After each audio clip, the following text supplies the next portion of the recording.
Fantasy managers, hello and welcome back to the Game Week 7 Fantasy Premier League preview show. It's FPL Addicts, powered by Esports Live and sponsored by Bonus Bank. A COVID crisis has hit the Premier League and all will be discussed today, but that's not going to stop us from producing content for all you out there. So whether you're listening or watching, if you're enjoying the content, make sure you give our video some love, drop a like, a rating as well, and make sure you subscribe down below and do leave us a review on the podcast if you're listening along on Apple or Spotify to help spread the word. But Guru, you're back today and it's going to be a bumper podcast. So much to discuss, postponements, all sorts. Are you excited for this one?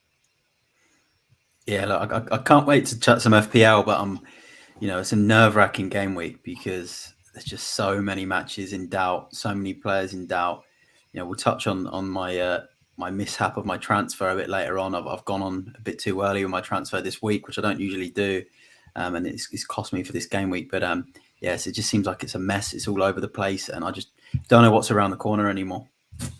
Feels a lot like last season, doesn't it? Where, it's a very uncertain season before even, when Project Restart had to happen. No one's really sure what's going to happen at the minute. As a recording this, the press conferences have happened for a couple of teams, but for some, they haven't even happened. And we are obviously prior to the deadline of Game Week 17, just the night before here in Melbourne. So we'd really, we're out of the loop. We don't really know what's going on. So we're just waiting for someone to make an announcement of some sorts.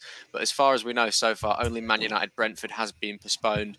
So we'll just have to see what happens with the rest of the fixtures. But speaking of fixtures, we'll move on to Game Week 16 quickly and we'll touch on the results that happened on the weekend of games. So Jack, was there a game that really stood out to you?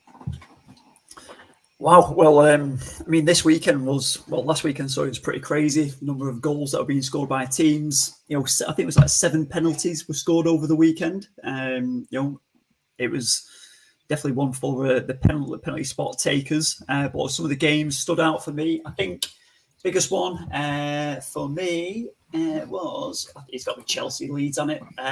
Plenty of goals in that game, 5 goals, a couple of penalties as we mentioned. Jorginho bagging there with the 2. And Mason Mount, I was kicking myself for not bringing him in. I had him in, I had him out for Rashford. Ended up with Rashford in my team. But yeah, Mason Mount bagging a goal there. And yeah, Rafinha and Joe Gelhardt. I think Guru mentioned him probably one of the last times on the podcast about 4 weeks ago about bringing him in. So that was he got a goal in there. So yeah, 5 goals, thriller both ends of the pitch. It was good highlights. It looked like a bit of a shock overnight with the weather there, and a couple of big decisions by the referee to make those penalty decisions. Rudiger getting himself amongst all the action as well. Yeah, absolutely. You should know that, Mason Mount loves a game against Leeds. Back to his derby days, yeah. They really like to rattle him. So he was shushing the away fans and everything. But, Rudiger with the 2 assists in an FPL terms, Jack, he won 2 penalties for Man City. So he did quite well, didn't he, attacking? Yeah, listen, he got himself amongst it. And we know how he likes to get up the field and, get inside the area and cause a bit of trouble. He's a big guy, isn't he? And I think the one where Click gave it away, Rudiger's touch was horrific, what bounced off his foot. But then Click obviously just got his right foot and took him out on his ankle sort of thing. And it was poor defending from him, to be fair. But, Rudiger's in there to cause a menace and get himself amongst it. And he certainly did that and affected the game in a big way. Yeah, absolutely. Maybe Lukaku's influencing the Chelsea players a little bit too much, teaching them how to do a trampoline touch of some sorts and, somehow win a penalty, which they did manage to do in the end. Reedy, you have now joined us all the way from England. You probably know just about as much as us, but all the reports will be coming out this morning. But I will ask you how you're doing first before we get into discussion. So, Reedy, how are you, mate? Doing good, thanks, Elliot. And it's absolute chaos, isn't it, in the moment in regards to the Premier League and FPL, and managers are pulling their hair out at the moment, FPL managers anyway, and maybe even Premier League managers. But Yeah, doing well, mate. It's the day of the games, so we've got a lot to talk about, I'm sure. So I'm looking forward to it. Hope you guys are all good too. Yeah, absolutely. And, maybe to bring you a little bit of joy, was there a game from game week 16 that, brought you an abundance of FPL points that you want to talk about, Reedy? A game that brought me an abundance of points. We'd have to go for that Palace Everton game. It's got to be Conor Gallagher, hasn't it? Jack loves that one. So, Conor Gallagher delivered that second goal. What an absolute beauty. Everton came back into the game after Palace pretty much controlled it, most of it and so on. And they got that goal. And then, Everton, a little comeback from Rondon. Doesn't score much these days, but he managed to scrape one in. But then Gallagher just pretty much shut the door right near the end of the game and scored an absolute beauty. So that's the pick for me. Rafa Benitez, really, that's the big question at the minute. A lot of Everton fans are Rafa out. Is this the final nail in the coffin for him, do you think? Or do you reckon he's got until Christmas to save his job? I tell you what, that sting operation is going really well, isn't it? So listen, the longer, it's similar to the Ollie being in at United, although that was more enjoyable. But keep him in as long as possible. Get Everton down out of the Premier League if you can. If you can't, just get him as low down in the table as possible. So I think he's probably got a couple of games left, maybe till just after Christmas, but he's hanging on by a thread, that's for sure. Before Ollie Gooder comes in there, yeah, get him in. And have you seen that? There was quite a few rumours about that today, no? Oh God, it's crazy. The manager merry-go-round will probably continue at some point, So you expect Benitez to be first on the chopping block. It's for me personally, I'm surprised that the likes of Sean Dykes lasted so long at Burnley, but I think with a club like that, maybe they haven't got the funds and money to stretch, and he's done really well with that sort of team. But Benitez is, he's walking on a fine line, that's for sure.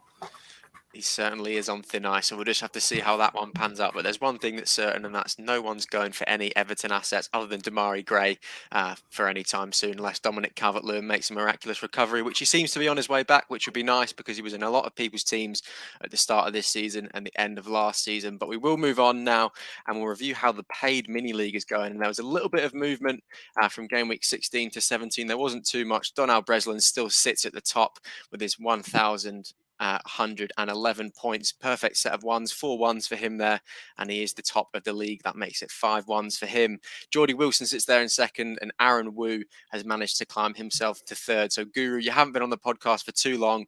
I've asked Jack pretty much every week just how well these guys are doing. You see the score at the top there from Donald Breslin. He's just absolutely smashing it at the minute, isn't he?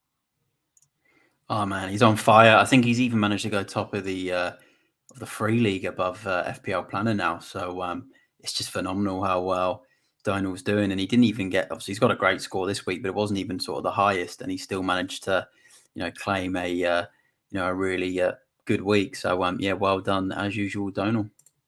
Yeah, absolutely. And in terms of manager of the week, I don't think we've ever had something quite like what we had a couple of game weeks ago, where it went to a redo for 4 game weeks in a row. But this week we've got 8 members of the paid league who are playing out, for a chance at the manager of the week prize, all landing on 81 points each. So Jack, that's ridiculous this week. 8 managers. How do we decide from that?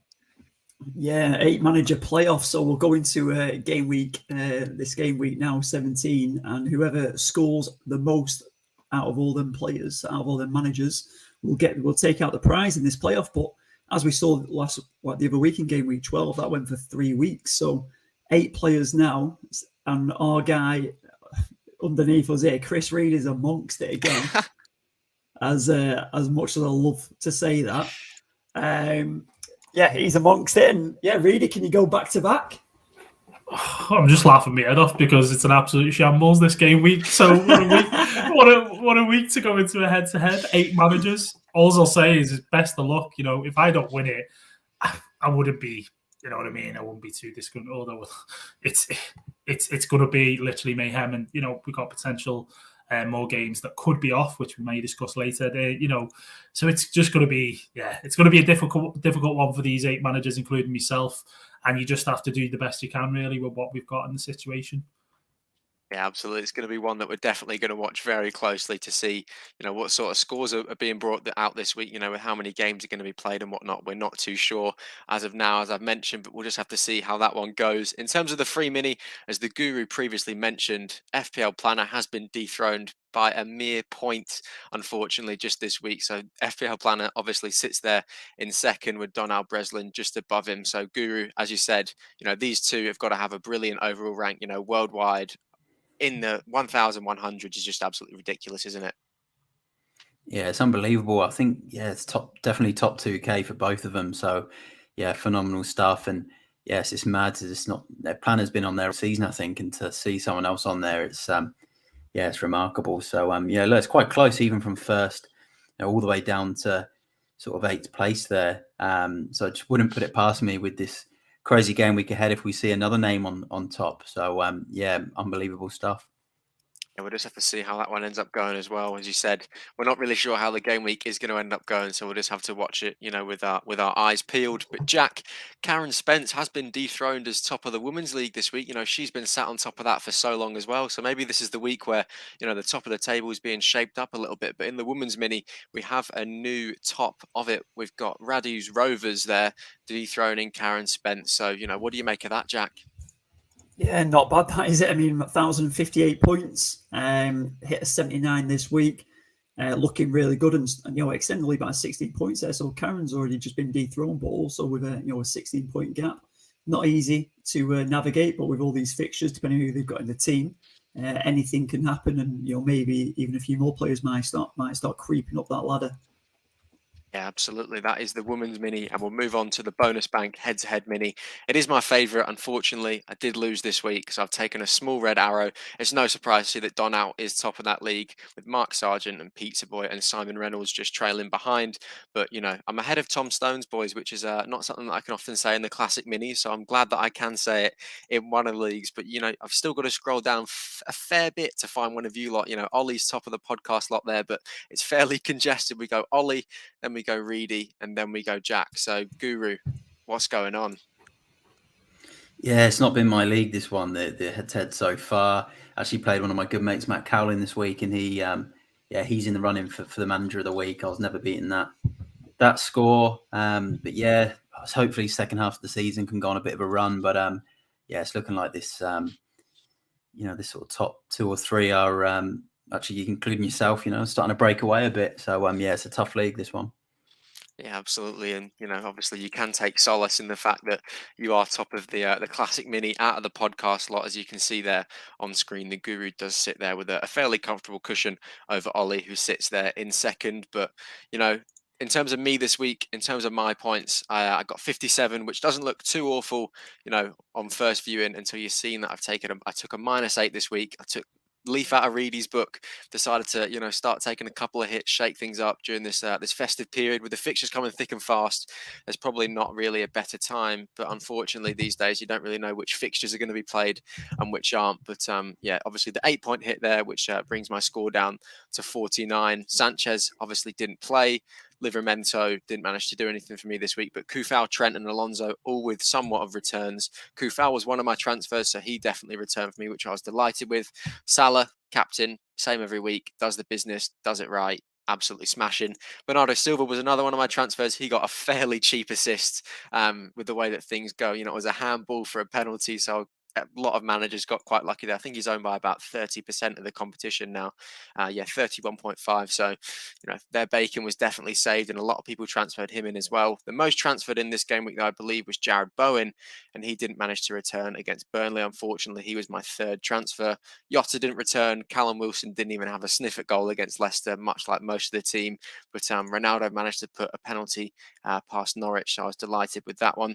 And that sort of rounded up my week, lads. Not really anything going on the bench other than Rafinha, who I forgot to play. I didn't forget to play him, sorry. I chose not to play him over Livramento. I really just thought Chelsea were going to, bring Leeds to Stamford Bridge and just turn them over completely. But, maybe that's a little lesson for me to, sort of always back the more attacking player over the defensive one. But I sort of backed in Livramento to sort of try and do a little thing there, but didn't happen for me. How did you feel? Not great after waking up and seeing that, because I sort of, soon as you see someone's returned on your bench, you sort of look at your team and you think, right, so is there anyone that's not going to play? I think I had Kufal, Bowen, and Wilson to play, and I thought, those three, there's absolutely no chance that none of them don't at least get a minute on the pitch. So I was a little bit disappointed with that one, but you pick your strongest team, you think, but I just had a little lapse in my judgment for this week. But as I say, there's a lot of fixtures coming up, so there's definitely time to make up lost ground. But Jack, you managed to overtake me this week in the league as well. You had 84 points, so a brilliant, brilliant score. Unfortunately, like myself, you took a couple of hits this week, mate, so you're not in the running for manager of the week. But in terms of your 84 points minus 12, take us through your team.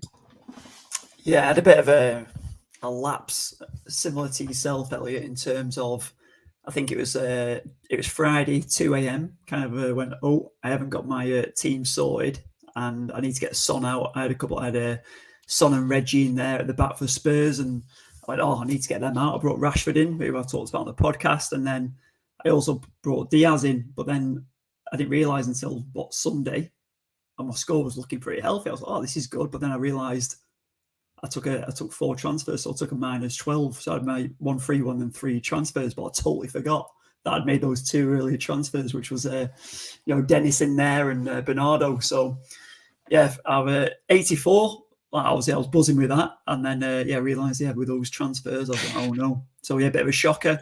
It was a great score. Could have got me manager of the week, 84 to be fair. But yeah, it did mean Ollie and Reedy went back above me in that league, and kicking myself there. Reedy even edged me a point as well with his hit. So just did a bit of a double blow this week to me, didn't he, Reedy? Look, it happens, Jack. But you think in the long term, those transfers that you've made, they're definitely going to put you in good stead, aren't they? Yeah, that's it. So I was happy with my transfers, and obviously on the team, a lot of my players hit. That's why I got obviously such a good score in there. Dennis coming in and Bernardo, both 15 points between the two of them. Happy days with that. And then the Rashford and Diaz one obviously didn't quite work out. Taking -8 for them, they brought back 7 points 8 points in there. So it's kind of just an even in and out sort of thing.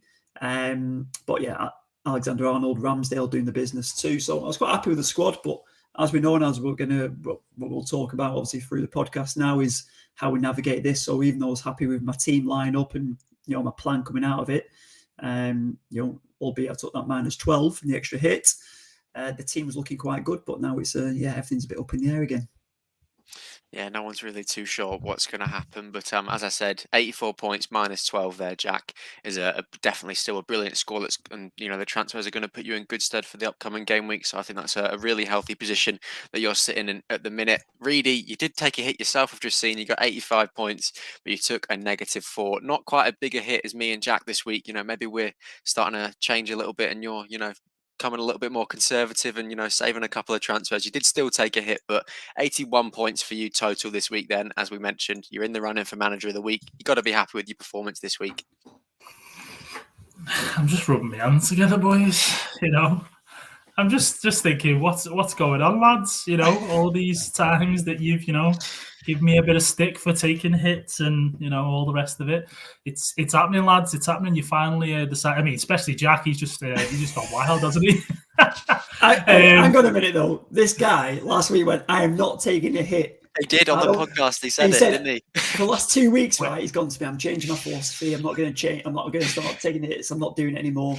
Oh, lo and behold, -4 takes a hit. Come on, mate. That is true. However, I did also say on the pod that I would potentially be looking at taking Vardy out for Ronaldo. So I did mention about potentially taking a hit, which in effect, even though now it's benefited. Come on, let it slide, Jack. It's okay. You're -12. It's all right. I took Vardy out for Ronaldo last minute, which was a great decision. However, it's now turned around to bite me because, of course, United game's off. So swings and roundabouts.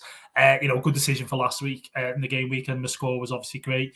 And welcome to the club, boys. Hits galore. Might start calling you, double act soon. Double hit or something. We'll have to think of something. But yeah, so Trent delivering with the 9 points again. What can we say? Mr. Consistent. Cancelo got his 7 and unfortunately got a yellow as well. So that's a bit of a stinger for for FPL managers this week because, of course, he doesn't feature. James just loves that 0. Just couple of game weeks now. Just got a 0, and I think since I brought him in. 3 game weeks ago or so, he's done absolutely nothing for me. So that was a bad move, really. But I think at some point he is going to haul. We just could be this week. We'll have to see. Salah, yet again, got himself a goal, that penalty. Embuemo, wow. What we saying about that? I mean, assist in the last game week, and now this coming week, he's got a goal, albeit a penalty, and very lucky. Now, that reminds me of the I think the Guru will remember this one. Do you remember when Palace were heading for a clean sheet? It was going to be 0-0, and then Rafinha gets a penalty right in the last minute. Absolute killer. I think I'd message you lads saying I'm going to bed, absolutely fuming. I literally went to bed, went to sleep, and slept it off and woke up the next day. But as we see, Embuemo delivered on this occasion. So, sometimes things don't work out for you in FPL, and then they turn around and do. So Bernardo, lucky penalty, as you said there, Al. Got ourselves an assist. Jota, 20-minute cameo. I mean, on that one, it didn't really mean anything to my team because I had Brojan on the bench, so it was a difference of a point. But the likes of yourself, Elliot, it's probably disappointing that he actually came on because, of course, you would have had Rafinha. So, yeah, I put the captain's armband on Ronaldo. I did think he'd bag more than one. United, a little bit questionable again in terms of performance and what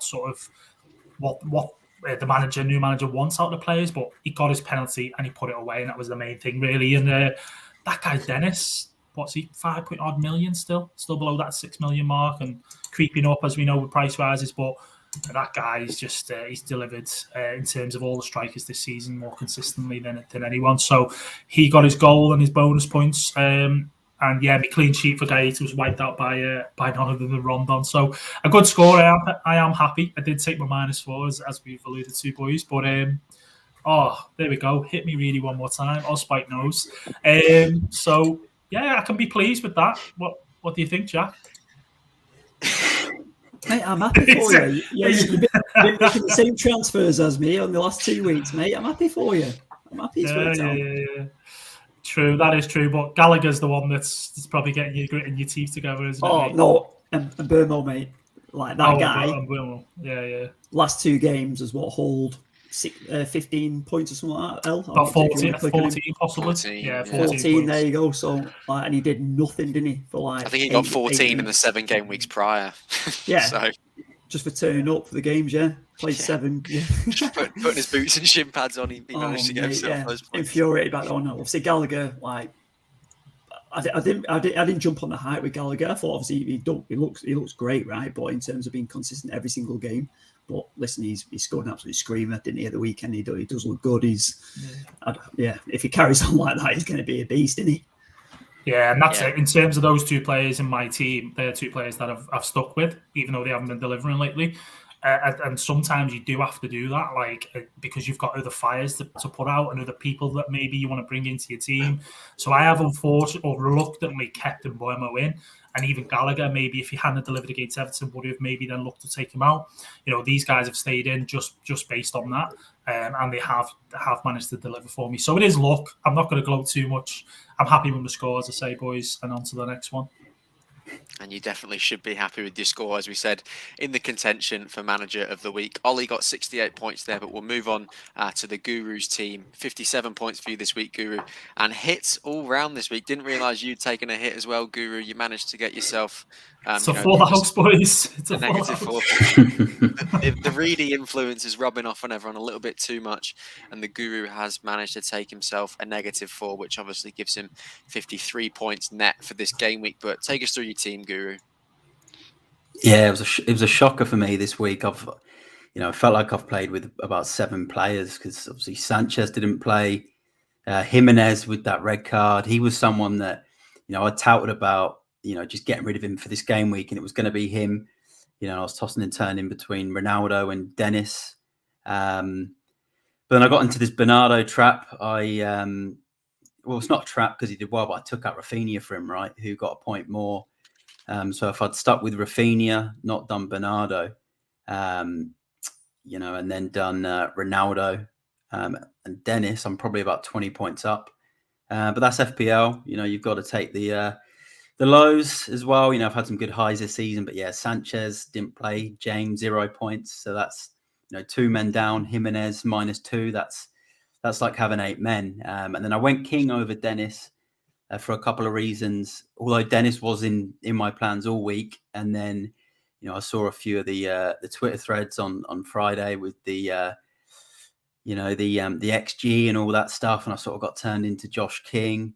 And then I'm thinking more long term with King. I'm thinking once the AFCON's on, Dennis will probably go with Nigeria. He's in the provisional squad, and I just thought I don't want to have to plan another transfer sort of in 4 or 5 weeks' time, which is why I went with King. I think King will get his scores another time, but then the likes of Jota, Ollie Watkins with 1-pointers. It's basically like them not playing. So that was disappointing. But yeah, thanks to Conor Gallagher for sort of saving my game week on the last day with those those 15 points. So he's kind of got me out of the mud a bit. And then my lineup from here on is actually looking quite good now. So the fixtures ease, and I'm hoping that I can finally get this this Reece James haul against Everton, because I think he's due something, because he's had zeros ever since I've put him in. So this has to be the game week now for Reece James and this Chelsea defence. Yeah, I think a lot of managers are running out of patience with him, but you got your wish. You tweeted me and you said that you needed something from Conor Gallagher to sort of save your game week, and he definitely showed up and gave you somewhat of that. But as you say, it's just the strikers that have let you down this week, and it's unfortunate because at the minute, in the state that FPL is in, there isn't too many great options for strikers as of now. And as you say, the King Dennis debate's all there, and all the people that went Dennis are going, "Oh, the eye test's better than XG and expected assists and whatnot." But I think that you have made the right decision with King from when you've transferred him in. I think that will be better for you long term as well. I was looking at getting one of them in, but I think I'm just gonna ride with it and not get one of them in, because I've gone with someone else this week, which we'll touch on in a little bit. But it's difficult with the strikers at the minute because all the midfielders seem to be doing the business for everyone. So it's an interesting one. And now with Ronaldo out for a week or maybe even 2, we're not too sure. It's going to be it's going to be difficult to decide. But Raul Jimenez, Guru, you've got to just be absolutely fuming with him. You said you were going to take him out, but what is he doing? What is he thinking? Oh, it was ridiculous. Look, he did so well with my team a few weeks ago, and I've kind of bided my time with him and gave him a little bit more leeway. But I should have got rid of him for this game week. I didn't, and obviously the red card was silly. I actually don't think the first one was a yellow. I thought it was poor refereeing by Moss. I thought he had a really poor game, actually, the referee. But then in hindsight as well, with what Jimenez did for getting the second yellow, that was just stupid. So he's gone now. It was disappointing, but what can you do? It happens. Just got to move on now. You absolutely do. And the good thing about, the festive period, as I've always said, is that there are fixtures just waiting for you around the corner. So we'll move on to a little bit of discussion now around the upcoming fixtures and what to sort of do around this COVID stuff. So as of now, recording this, it's 10 p.m. in Melbourne. So it's 11 a.m. over in England. The games that we know are definitely off is only Man United, Brentford as of now. But there are a lot of other teams that are rumoured to have a lot of COVID cases and that we're not too sure about, including Brighton, Villa, Leicester. And as the Guru joined today, he said that he wasn't too sure if the Man City game was going to be on as well. So it's it's all up in the air at the minute, isn't it, Guru? No one's really too sure. So what do FPL managers do at this point? What do we do? Do we sit here and wait, or do we make our transfers and sort of just ride the wave with it? Yes, it's such a difficult one. It obviously feels like we were saying earlier. It feels like last season. So a real difficult one. Obviously, I'm always a big advocate of saying, wait till press conferences. But even then, there's nothing we can really do. Like, games can get called off past the deadline now. If you can roll transfers and have 2 up your sleeve, it's probably the best thing you can do, if that's even possible. But right now, it's tough. There isn't much we can do. To be honest, obviously, press conferences, maybe roll a transfer are probably the only 2 things. But even then, like I just said, no one's safe. It's really difficult. And I don't know what's going to happen. I just feel like we're going to wake up tomorrow or, the day after, and there's going to be another couple of games off. So it's a real difficult one. You can imagine just waking up in the morning and it's just chaos with multiple games being called off. And we're just like, what has gone on? It's carnage. Yeah. Well, that's that the as thing. Well. And rotation of players as well is one thing we've not even spoken about because of COVID. We've not even spoken about the possibility of players in our lineup being rotated out because, a rest or they've played too much football. And then even the players we bring in, they might not even play. like I've got Ollie Watkins as an example in my team, but I saw Danny Ings come on for the last 20 minutes against Liverpool, and it got me thinking, is Ings now going to come back into the team? Is he going to play both, or is he going to rest Watkins? And there's players like Antonio, doesn't normally like to play 2 games in a week. He avoids the Europa League, and it does make you think. There's COVID, but there's also an absolute, high number of games, and there's injuries that could happen too. So there's just, so much going on right now. Yeah, I guess, Reedy, you've sort of got the upper advantage on all of us Aussies over here then, because, we sort of have all our football on in the night, whereas you're sort of awake for all that's happening and all the news and everything in England. So I guess, it's a lot more difficult for these, sort of Australian and Asian sort of FPL managers that are trying to sort their teams out compared to the English ones. But, we're in the same boat at the end of the day, aren't we? It's, no one really knows what's going to happen. You'll just get your news a little bit faster than us, and probably a little bit more aware, because the first thing I'm going to be doing as soon as I wake up tomorrow is checking my phone, checking the news, seeing what's happening. So, Reedy, what's your sort of take on things at the minute? The managers of a couple of teams as well, I've got on the document here, Newcastle, Spurs, Everton, Liverpool, Leicester and Chelsea, they're not even going to face the media until the deadline's even gone. So you can't sort of plan your transfers around that. And that's according to Fantasy Football Scout's Twitter account. So, what do we sort of do, Reedy? It's yeah. What more can you say? It's difficult. Well said, Reedy. It's difficult. Listen, -12. You sit there and you just listen. No, it's difficult. That's for sure. And listen, El, you go to bed at a reasonable time. Not like these two rascals here who, like to stay up a little bit later and try and get a bit more info. But what can we do? There's as you say there's these games where we've got Newcastle, Spurs, Everton, Liverpool, Leicester and Chelsea that aren't due to face the media, these managers, and basically that leaves you with Ranieri, leaves you for Watford, leaves you with Vieira for Palace, Liège, how you say it, for Wolves, Arteta for Arsenal, and Moyes for West Ham. So they're the managers that basically will do the press conferences, and that's all you can get out of it. There's players that might not play. It's literally difficult. You have to just try and put in the guys that you think will definitely start, or the games that you think aren't in danger of COVID. We do know that much, at least, I suppose. They've got information on games that there's not been any COVID outbreaks on, or there's not been any problems with illnesses and things like that. So, that's all you can do, really. That's pretty much it, mate. Keep your eye on Twitter, keep your eye on social media as best you can. And listen, mate, as you wake up in the morning, you make your breakfast or your toast, have a little peek and see what you can get out of it. Yeah, I think that's some good advice for all these sort of Australian FPL managers as well. But Reedy, I saw your tweet before. If you're not following Reedy, make sure you check the caption details below and everything.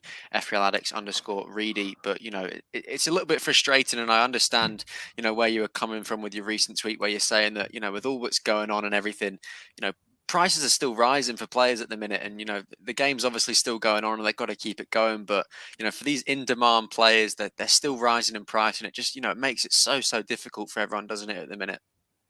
It certainly does.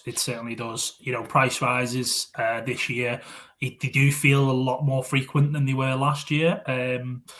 I don't know why it feels like that, but it's evident that we still have these things to do with these COVID situations, illnesses, and these games are sort of now getting called off. And there's even talks of if it starts spreading, and could the whole Premier League be put on hold? It is worrying, but from a fancy Premier League perspective, for me, it's just frustrating. And I know that other FPL managers like yourselves, maybe it's frustrating that the FPL game is we all play it, we all love it. It's meant to be fun and all the rest of it. But it just surprises me that based on last season, they haven't put a contingency plan in place to kind of go that, right, okay, well, we know what happened with COVID last year and whatever. We know how it affected the season, and FPL managers will maybe put a strategy in place to kind of do something. We don't all expect the world. We don't all expect wild cards left, right and centre and free hits and you name it.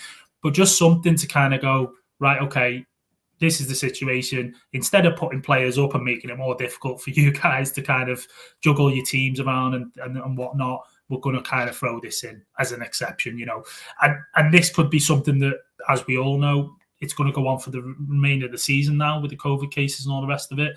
It might then die out and go back to how it kind of was at the beginning of the season. We really just don't know. So we do play it by ear, week to week, don't we? We do, and as I was saying before, I saw it as a tweet from you, but it hadn't even crossed my mind before that, and that sort of thing. And I still don't really know where I sort of sit with it. It's like, do we sort of just keep going with it and pretend that nothing's really happening, and keep the game running as it is, and the price rises and everything, and just sort of take it how it is. But it's hard to not feel hard done by, isn't it? And like they're not really sort of helping us. And as you said, past 2 seasons, surprising that they've not sort of sat down at the start of the season around the table and gone, right, it's probably going to be likely that at some stage of the season, a game's going to be postponed minimum because of COVID. What are we sort of going to do? How are we going to counter this? Because I've seen a lot of people, it's not just yourself, that aren't very happy with the way that they're doing. And, for a Twitter account like at Fantasy Premier League, which are usually quite funny and, interact with a lot of people, they're not, receiving the best at the minute from what I've seen on Twitter. So it's definitely, understandable to, see why these fans and players of the game, aren't sort of happy with it, isn't it, Reedy? Yeah, of course. And I think in regards to, yes, these games are going to get played again, or there's going to be double game weeks. There's going to be potentially triple game weeks. Remember the United one last year and last season and so on. So that's everyone knows about that, and you can plan maybe for them game weeks when you're going to bring those extra players in, from teams, or use a chip and things like that. But in regards to here and now, which is what we do, we base it on a game week to game week sort of thing. You want to be able to kind of take a little bit of the pressure off. And let's not forget, people play this game for fun, but people also get stressed out about it.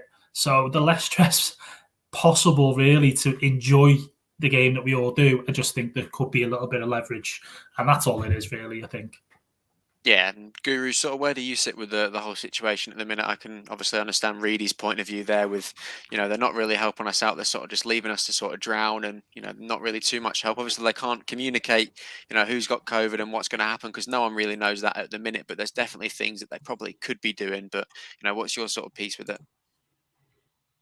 I agree with Reedy. It's difficult. I think, they're it's a tough one. It'd be nice to see some sort of system in play, whether it's, there's only so much you can do after deadline. So once a deadline's passed, if a game gets called off, there isn't much you can do.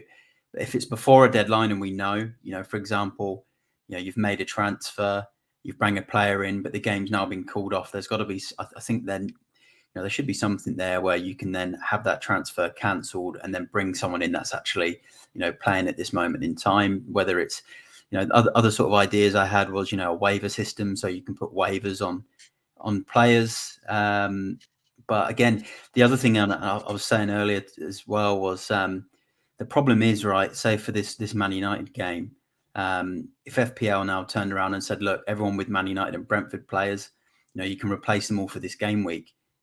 That's great. But do you then keep those players for the next game week, or are you then getting your Man United and your Brentford players back? So that's where there's going to be some issues. But I do think they should be able to help managers out for those that have maybe already transferred and a game's been called off. They could do something there, but it's tough. Maybe they could give us a couple of COVID chips or something like that, or maybe similar to what they do in a lot of these these Australian fantasy sort of draft games where they give you a certain number of picks a season. They maybe could give us five COVID picks. So it gives you 5 chances to take out, a COVID player. And I think that could be quite a good idea because, we are, seeing our teams impacted. Some people are going to have a triple up on United because United have got good fixtures and they're going to have Mbeumo, and those sort of players. And they're going to have 4 players now that, aren't going to play, and it is going to impact them. So I think something like that would be good. But then on the flip side, we are going to get these games back. They're not running away, but we don't know when they're going to be. So, there's a lot to think about.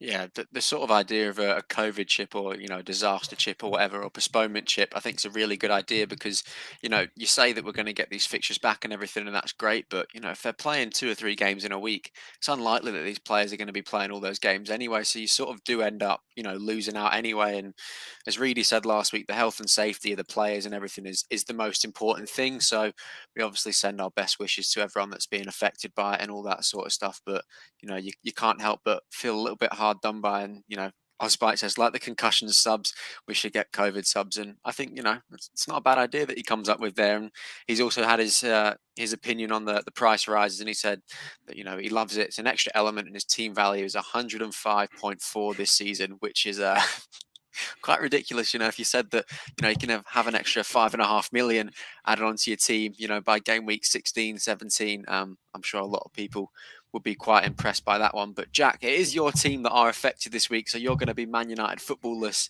until I think they have the early kickoff on the weekend. But that game is probably going to be unlikely to go ahead as well if the training ground's been closed and everything. So COVID is the main issue at the minute, isn't it?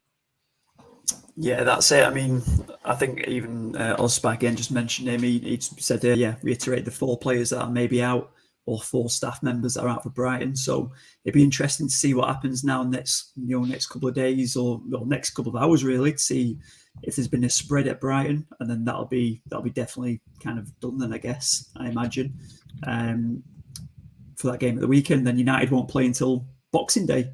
So, 11 days rest, Ranić to have plenty of time. He might be round after players on Christmas Day. That's the last thing they need is an 11-day break for Newcastle. 11-day break, get the Christmas round at Ralph's and all the players around the table, and big team talk ready to take on Newcastle. So I think, but no dessert though. Ronaldo won't let anyone no dessert for Luke Shaw or anything. No Christmas pudding. That's it. So I mean, if that game's off, it could be a good thing for United, sort of thing. But it'd be interesting. I'd be Ronaldo, the guru, just put in the chat there. Ronaldo will score high, and there won't be any surprise. Take his tally to 5 for that against Newcastle for the season. We'll be quite happy. But I'm gutted. I'm not going to see United play. That's all I want to kind of see. With all the new manager coming in, I've got a couple of assets in there already. I brought in Rashford as part of my -12 rotation, as well as Ronaldo previous week. So I'm gutted that I'm not going to be able to have them in my team, because I'm probably going to be looking to take Rashford out this week, and bring in an asset. I was looking at Mason Mount. I did have him in that, as I said at the start of the pod. I was looking at him before the Rashford move, so maybe Mount can come back in to take on Everton in there. It's you're expecting goals against Everton, but Chelsea are concerning me as well. They've conceded 10 goals in the last 5 games.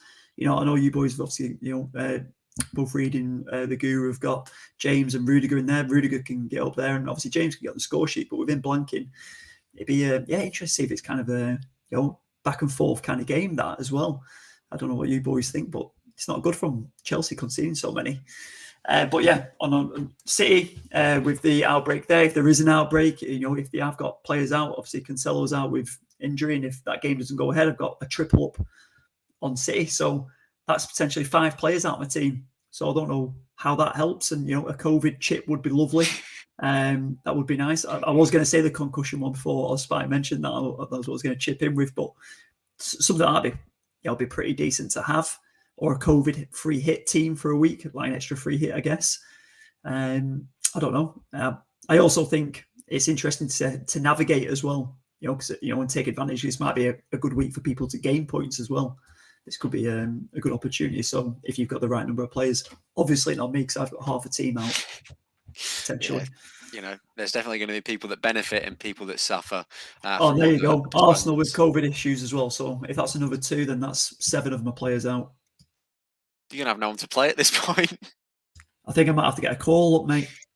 Oh, you could, there's obviously, you've got your free hit and everything, but you don't want to be playing that in a week like this, do you? You want to wait for the doubles and triples. That's it. There's going to be so many fixtures now doubling up that you'd be a fool to, I think, play those chips now. I think you've just got to wait until that point when those, whether it's, in the new year, in February, whenever, for the double game weeks. I think it's going to be, that's going to be a pretty tasty couple of weeks, that. Yeah, absolutely. And, it's a fairly nice segue as we're talking about transfers and players not playing. We will move on to our transfers for the week. Whether these players do end up playing and these transfers do end up paying off, we'll have to find out. But Jack, we'll start with you. There has to be changes to be made and everything. You've already mentioned that. So, what have you done this week? Yeah, like I said, I think I'm just going to wait a bit longer. I know, as you mentioned, Chelsea kind of press conference isn't going to be till after deadline. So, I don't know, maybe just have a look on the internet and look at all the rumours that are on there and just have a gamble. Probably take out Rashford for an asset, just see if I can get a guaranteed asset to come in there. Probably leave Ronaldo.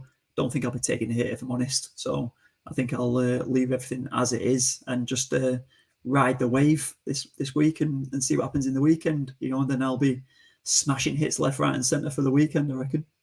Yeah, and as Spikes put on screen there, it's the press conference time. So you've got Vieira at 11 a.m. UK time. You've got Bruno Lage at 1 p.m. Arteta also at 1 p.m. and then David Moyes at 1:30. I love them nicknames, by the way. Wolf Face Large, Heavy Large Circle Arteta, Eagle Vieira. Hammer pick. Brilliant. And obviously we thank you for your service there on Spike. I'm sure there's going to be a lot of people that are going to be tuning into them now and just waiting, refreshing Sky Sports on Twitter and everything like that. But Reedy, the hitman, maybe me and Jack are going to be taking up that title at some point soon, but is there any transfers for you? Yeah, I think there's going to be transfers for me, that's for sure. Looking at my team at the moment, I've pretty much got, I think it's Cancelo who's suspended, Broja who's potentially injured, Livramento, there's a bit of an injury thing over him. It's injuries or sort of thingies galore. Embuemo, Ronaldo, the list goes on, boys. Amatu basically doesn't get a minute, but Johnny Evans is injured, so you never know. And depends if that Spurs Leicester game goes ahead. So I have got 3 transfers in mind just to give you a bit of juice, because otherwise, if we all say, listen, we don't know, we're waiting for press conferences, it's going to be boring, isn't it? So one for me is Alonso. I'm thinking of bringing him in. I don't know. I think Chilwell's not going to be back till January time anyway, so that's not too bad of a shout to bring him in. They've got, of course, Everton as well, so I expect Alonso to be attacking against the ever-aging Seamus Coleman. So he's one. I think for Amati, I think I'm going to bring him in. And Buemo, going to take him out because I think he's had his time now these last couple of weeks where he's got points. So I was going to look at potentially... Now, Jack sees I'll perk up at this because he'll be like, what? Now, Raheem Sterling. Raheem Sterling is one that I looked at. Now, wait, hold your horses, right? This isn't a definite because... And scrolled straight past Jack, him. Yeah, you as Jack knows, scrolled straight past. As Jack knows, that guy, he's absolutely killed us at times. But I looked at him and I just looked at City and he's played the last few games. He's been playing a lot of minutes and he can play either on the left or that central role as a striker almost. So he was in my thoughts briefly it was. And then I thought, wait a minute, is it worth bringing him in 10 million odd? And then I think I'm going to have to make more moves, towards the weekend. So he was one that was in my thoughts. But if not, and it's not Sterling, then you are looking at the likes of, I would say, depending on the news, of course, yet again, another City asset in that midfield, possibly Foden, possibly Gundogan. And then up front, it was nice and simple for that one. It was Ollie Watkins. So hopefully if that Norwich-Aston Villa game is all good to go, Ollie Watkins is the man to come in, and that will be for Ronaldo. Basically, he frees up all the cash for the rest of the team. So it is a -8, boys. It is something I'm reluctant to do. I don't really want to take a -8. You're reluctant. What? Yeah, exactly. Especially now I've gone above you boys, haven't I? So I've made that ground back up. So you're back down with Seamus Coleman in your team. Seamus Coleman, eh? I said Alonso, mate, not Seamus Coleman. Oh, did you say a lot of it? You said Seamus. I think you said... I said Alonso against Seamus Coleman. Sorry, my bad. I switched off. Jack. Yeah, -12 again.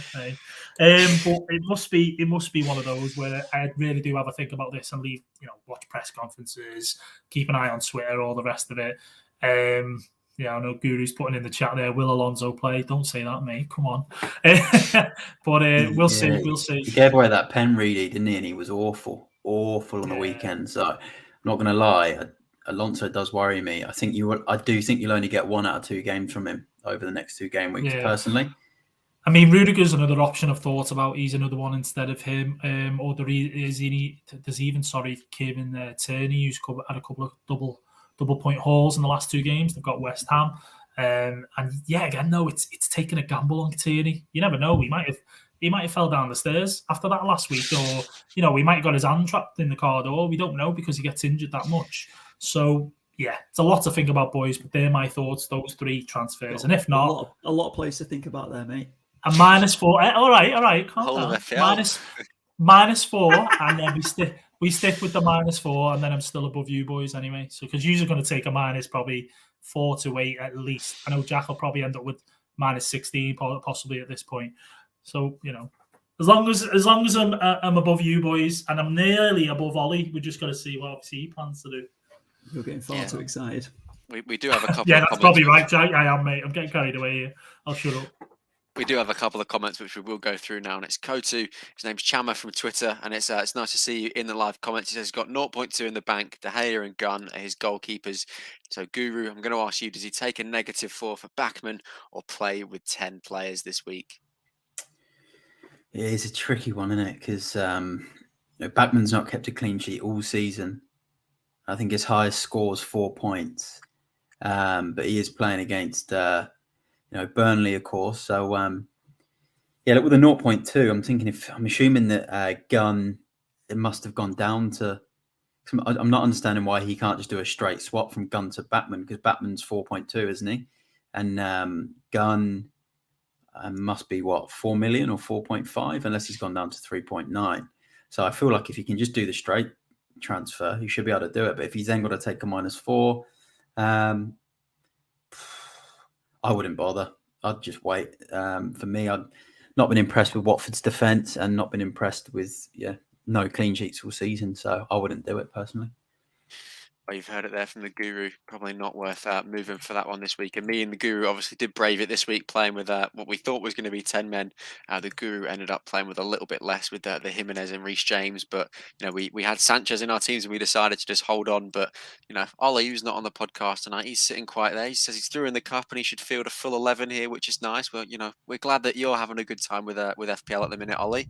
You've got the ability to do the me and just roll over. It's a luxury which not a lot of FPL players have at the minute. So, enjoy just sort of sitting back and enjoying the football and relaxing and hoping that your games don't get postponed this week. Max Watson says that he's got in Davies from Tottenham. That's a brilliant move, isn't it, Guru? He's been absolutely brilliant for Spurs since he's sort of come back into the side under Conte, playing on that sort of left side of the three centre halves, isn't he? And he loves to attack now, and he's getting all sorts of returns, isn't he? Yeah, it's a good move, I think, for future weeks. I'll be a bit worried still this week, though, with the Leicester Spurs game and the amount of COVID going on between two teams. But I think, yes, it's a great pickup for 4.4 mil. Yeah, just before me and the Guru touch on our transfers, I think Ozspike makes a really astute point here. He says he would only transfer in players from today's games just so they don't get cancelled after the deadline. And I think it's a really good point that he makes. So it's definitely some good advice, and we can just keep our fingers crossed that we're fairly certain those games will go ahead. So it's as I said, it's good advice there from you, Ozspike, and we thank you very much for that. But Guru, is there any changes that you're going to be making this week? Unfortunately, I've done it, and I always say wait till press conferences, but Raul Jimenez got sent off, and his price was going down. Ronaldo's price was going up, so I thought there's a 1 day turnaround till deadline. I put Ronaldo in. Obviously, it was poor move because now the game's off. So I can bench Ronaldo anyway. I can play a 4-4-2. So I've got enough coverage. Fingers crossed this Man United game against Brighton stays on, and I can, take the benefits of Ronaldo from there. Otherwise, I think if I didn't make that early transfer, I maybe would have just bring in an extra defender, or I couldn't have played Jimenez anyway. So my plans were to bring Ronaldo in at some stage. I've obviously just bring him in when he blanks. So I'm really just hoping Man United Brighton goes ahead and Ronaldo scores a couple of goals, and holding on to him and getting him in now, with beating the price rise pays off. But yeah, poor from me. It was poor from me. Well, in this day and age, you can't really, think that those things are going to happen. You can't predict them. So, unfortunately, you've been caught with just some unlucky transfers there, Guru. But as you always say, you usually stick to your guns and you wait. But as you said, your hand was sort of forced with the price drops and rises and everything. So, I think it's a very good transfer for the long term. So I think Ronaldo will pay you back for what you'll miss out on this game week, maybe. So as I said, I think that is definitely a good move that you've made. Hopefully it pays Man United back as well, mate. Yeah. Plenty more goals. Yeah. He needs to start stepping up in these sort of green fixtures. He's done it so far, hasn't he? So if he can keep it up, Jack, you'll Especially be happy. Newcastle games. If he doesn't score a hat-trick against us, mate, then get him out your team. He's useless at that point. No, he's smashing it, to be fair. As long as he can keep it up, there's going to be a lot of happy FPL managers. In terms of me, this week, I made my transfers before game week 16 was even over, like the guru, to try and avoid price rises. So a very risky one from me, which as of now has paid off because the two players aren't injured.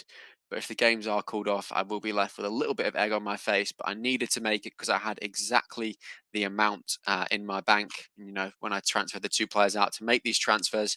So I took out Rafinha and Callum Wilson, two people who have served me so well all season. They will definitely be back in the team when the fixtures look a little bit greener for them both. And I got in Conor Gallagher, and that was before his absolute masterclass against Everton, and Mikel Antonio, because I fancy him against Arsenal this weekend. And I think, West Ham have got some brilliant fixtures coming up, and there isn't really too much up top at the minute. So they were my transfers. But boys, the captain picks for this week, they're going to be some interesting ones. I think, you don't know if your captain's even going to end up playing. So you've got to make sure that your vice captain is probably on someone from a different team this week. You don't want to be doubling up. Like I was thinking maybe going for Salah is the obvious choice for captain. He's playing Newcastle, so you'd be crazy to not. But, I was thinking maybe sticking the vice on Trent. But then if that game gets called off, then I've not got a captain. I don't get any sort of double points for the week. So I would sort of advise playing your vice captain on another team, another sort of fixture, but it doesn't really matter at the end of the day. But Jack, who have you gone with your captain and your vice captain for this week?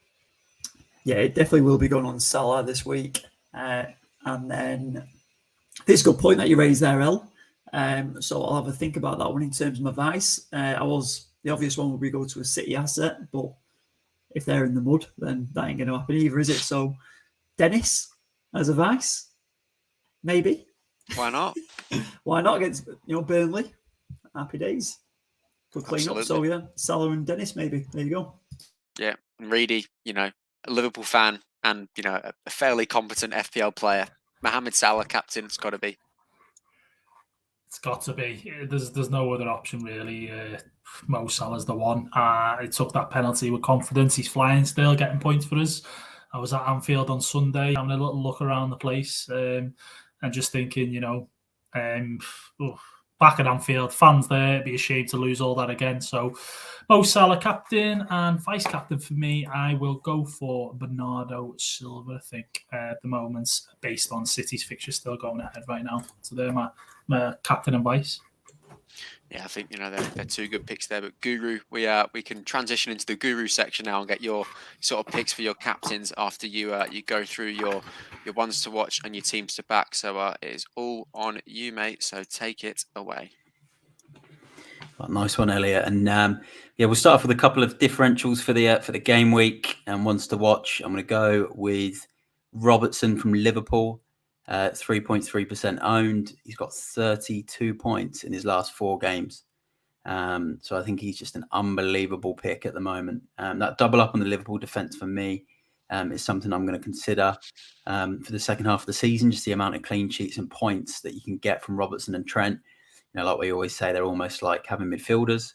Another one who I'm keeping an eye on, albeit he's not nailed in the Chelsea team, but Ziyech. He's hit 2 returns and 3. He got rested in the last game, but he's only 0.5% owned. He's got Everton at home. Very interesting player. And then my last differential, if the Spurs game goes ahead, I'm actually going to back a Leicester player. Tielemans at 3.5%. You would have seen him on the weekend, Elliot, against Newcastle. I thought he was absolutely unbelievable in that game. 3.5% owned. So that's my 3 differentials for this game week. Obviously, if the games go ahead. Yeah, unfortunately, Tielemans was fantastic on the weekend, and James Maddison was as well, despite that first penalty that Leicester got, where that was one of the worst dives I think I've seen in recent years, and I'm not quite sure how that wasn't overturned by VAR. He was in the air before the contact was even made, but he controlled that game. Our midfield couldn't keep up with either of them. They completely controlled it, and they sort of just had a field day, the both of them, so they're both looking like fairly good assets. Tielemans obviously looks like the penalty taker when Vardy's not on the pitch, but as you say, he's got that low ownership, this Tielemans, and he comes out with those sort of big returns. He's not sort of the consistent FPL player, but for those sort of 1 week punts and everything, he's definitely worth it. But in terms of your teams to back for this week, Guru, who have you gone with? I want to back Crystal Palace against Southampton. Southampton have got a lot of injuries. I really like the look of Palace on the weekend. I've been impressed with them a lot this season. So I'll back Palace at home to Saints. I'll back Liverpool at home to Newcastle. I think it's just a given. Newcastle, there's going to be a very hard slog for Newcastle to stay up this year. I can see this game being an absolute whitewash. And then Chelsea versus Everton, I think I'll probably... Chelsea haven't been at their best lately, but I think against Everton at home, they should just about do the business in that one. Yeah, I think that's some fairly good picks that you make there, Guru. I can't really argue with any of them there that you've chosen. As you say, obviously Liverpool at home to Newcastle is the big one. I think that could end up being 4 or 5, if not more, if Newcastle's defence aren't careful, which they haven't been for the majority of the season. But in terms of your captain picks, which I'm sure a lot of people are going to be listening out for, who have you gone with? Salah and Trent against Newcastle. I think, again, both great options. And then Mason Mount, I'd say, against Everton. He's looked brilliant lately, Mason Mount. I think that's a good fixture for him as well. He scored in that one before. So Mason Mount, Trent and Salah. Yeah, and then in terms of a curveball, Guru, it's my favourite one every single week. Who have you gone with? It's got to be Conor Gallagher for sure. He's on form at the minute. He's doing the business for Crystal Palace. He has all season. He's looked really good. Obviously, the 2 goals last weekend. So if he can replicate any sort of thing this weekend, there's going to be some very happy FPL managers. But that does end your Guru section. So we thank you very much for that one, Guru. Before we wrap up, boys, I will just touch on the FPL Cup, the General Cup, which I'm hoping everyone's still in, because it'd be quite awkward if they're not. But really, did you survive the first round? No. No, you look at the score I got, boys. I was ripping into this guy last week. I'm out. Yeah, I'm out of the cup. Listen, it's a Mickey Mouse Cup anyway. Don't even. Just wait until I tell you. I'm not fuming at all. God's sake. Oh, I can't believe he's gone out of the cup, gone crashing out. 81 points. Obviously, I got 85, but the -4. Oh my God. I mean, I underestimated this guy, that's for sure. He actually got, I think he got 90 points. Get off. He took 90 points. But he took a -4, which took him to 86. But obviously, he beat me by 5 points. And the difference was really, I had James who had 0. He had Alonso who got 4. And he also had Rafinha who got 7. It was literally... Oh, Ramsdale that had 11 as well for him, whereas my guy had 3, sorry. It was, I'm out, boys. That's what more can I say?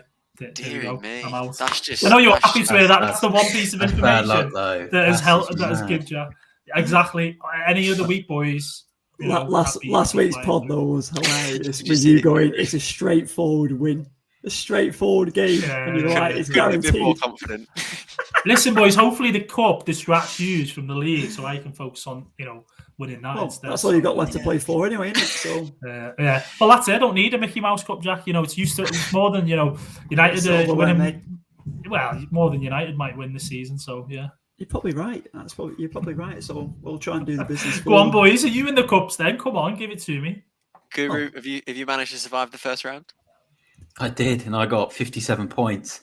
My opponent got 36, I think, or 39. So, it's a fix. I've got away with it.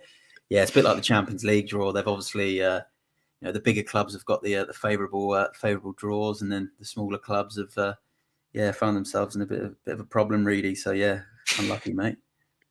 And Jack, what about you? Did you manage to survive the deadly first round? Oh, come on, mate. It's like having a third FA Cup third round straight through. Next round, easy, done.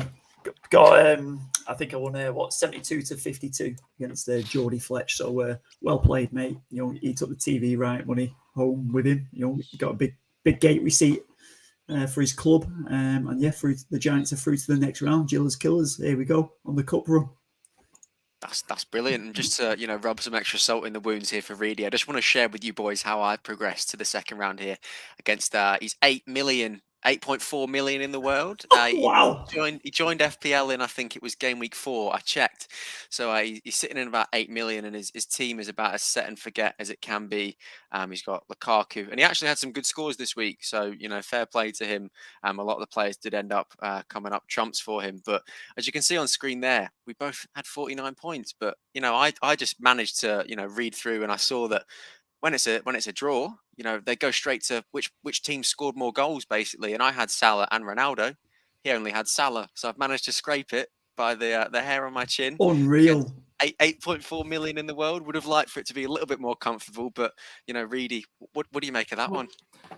It's a bit backwards in a way, like how they do it, because someone else I've seen as well in the cup lost based on Callum Wilson conceding 4.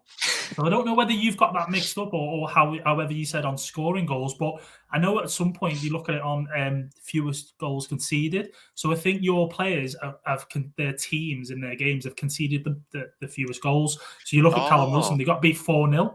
So that's how it's based. Right, so I've just realised this guy. I'm fairly certain he had Rafinha in his team as well, and Rafinha did manage to score, didn't he? Yeah. Okay, so we both had 2 goals. I just managed to concede less, which I have no idea, considering I had Callum Wilson. So it's based on the fixtures more than really, and what players you have in them fixtures in terms of So it's the jammiest way of doing it, really. Like in a sense, it's proper. I won't say the word, but it ends in housery. So yeah. Look, through in the cut, Reedy. Only 3 of us on the podcast can say that, so you'll never be singing that through round 1, and that's all that matters at the end of the day. Doesn't matter if it's a scrappy, winning on penalties in the cup of the first round against 8.4 million in the world. But that was how it ended up being for me. But listen, well done, lads, well done. That hurts him to say that. I can tell. He's not happy saying that one. But as we always say, and it's like with the bonus bank head-to-head league as well, just depends who you play on the week. And I was fortunate enough to concede less goals with the players in my team, despite having a Newcastle player, which is probably something that you want to reassess now if you're drawing fewest goals conceded. So that might affect how a few people make their transfers. But that is all the time that we have today on the podcast. It's been a brilliant one. We've just gone over an hour there, a lot to discuss and everything, and obviously all we've said might just be useless at the end of the day, because all these games might get cancelled, and we'll see you again in 2 weeks or something if the league gets postponed. So make sure you're following all the socials to keep in touch and everything with what's going on, and we'll obviously update you when we find out anything, and we'll still be here and everything. So that's all that really matters. But just before I do wrap up, a massive thank you to our sponsor, Bonus Bank, for supporting us and our community this season. Make sure you check out their details in the caption below on how to take advantage of bookie promotions. It's free to set up, and you can also receive 25% off your first premium month with the discount code. And I'm fairly certain the discount code is FPL Addicts. So we thank you very much for listening or watching. If you've enjoyed the podcast today, please make sure you give the video and the podcast some love and like and subscribe. All sorts. Give us a review if you're on Apple and Spotify. But may all your FPL dreams come true in game week 17. I hope the fixtures are kind to you all, and everyone's obviously out there staying safe and healthy. And we'll see you, fingers crossed, after the game week, and ready for another podcast before the weekend as well. But until then, take care, stay safe. Bye for now.